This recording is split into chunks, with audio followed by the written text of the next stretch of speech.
Dé chanar sa Gaelic son useful na beàrn. Sé Feumail as tríocha a chloinir an dú, mar éisiomplad an na nuiste dés.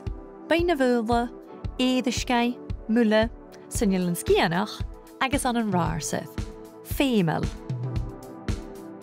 An an luas, ans na hiirigh agus tuamh siar rois sé Feumail a chanasat le Feumail ag diadach an nachcíl. Chloinir Feumail agus Feumail an beàrn. Sé Feumail cúideach go chanasat an cúide gáte gan ile, a líhid uiste tua agus tíirigh.